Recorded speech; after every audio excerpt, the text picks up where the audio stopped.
He hasn't changed Colby since Sunday. Armstrong, USA Hockey Hall of Famer Tony Granato, and Anson Carter, who definitely had a different jersey, waiting just in case the outcome was different. Had them both ready. You know, Team Canada was ready, Team USA was ready. But what a game!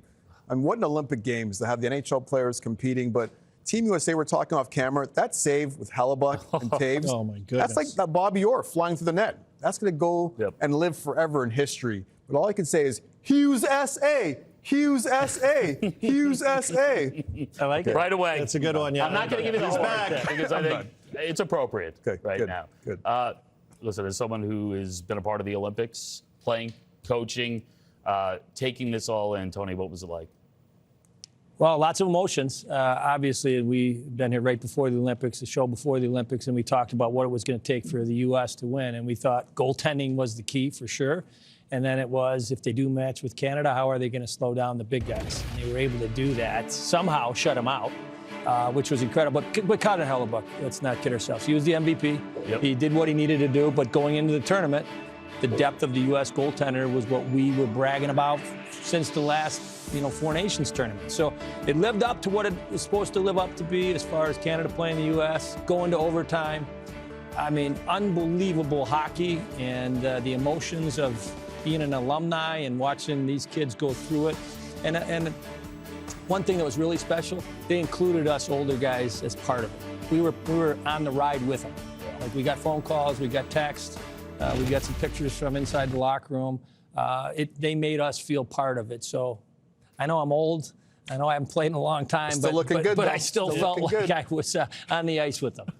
Yeah, 46 years, 12 since the NHL players competed in it. I think added like everything else to this on top of it, that coming off of Four Nations last year as well, and really put the hockey on a tee. I loved it. I was like a super fan, but it was so cool. Like, I was at a tournament with my kid on the weekend, and I was in New Jersey, and go up to a bar at the rink, and it's 8 o'clock in the morning. It's packed with people. I did not expect it. Just, I don't know why. It's early in the morning, but it was packed. And to see the videos coming out about it from the men's and the women's, both hockey sides for those games and gold medals is pretty amazing. It's great for hockey and great for hockey in America, no question. You could sense something was special, too, when they showed Johnny Gaudreau's family in the stands. And then Werenski goes and gets an assist. And then Jack Hughes starts playing like Johnny Hockey himself. I was thinking, wow. They're really channeling Johnny Hockey right now. And then watching the play that Jack Hughes makes on Connor McDavid in overtime, he looked like his brother, Quinn Hughes, playing defenseman.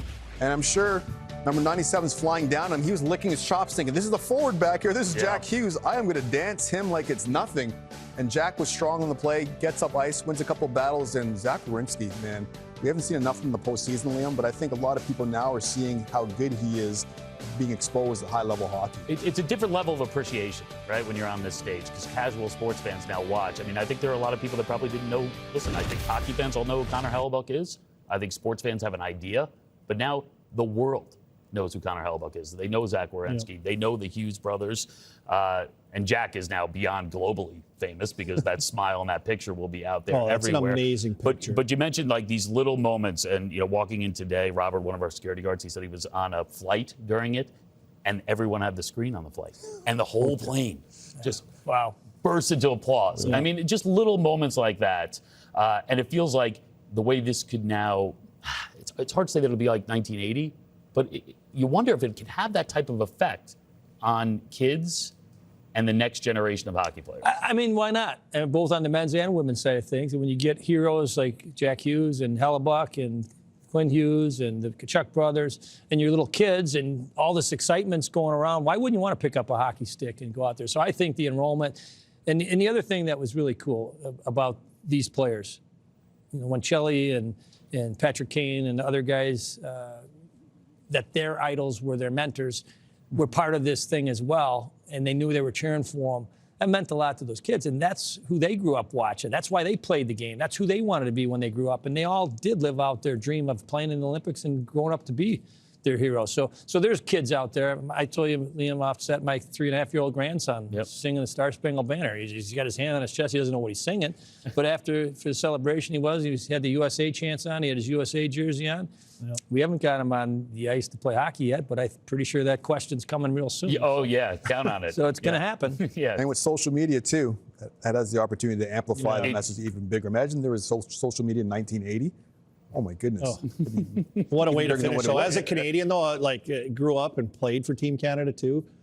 Gutted when that goal went in. It was just 100%. it just ended. It just hit like a ton of bricks. And Absolutely. so that's sports, man. Yeah. That's how it goes. And it was USA's time, double gold at the Olympics on the biggest stage. Pretty amazing.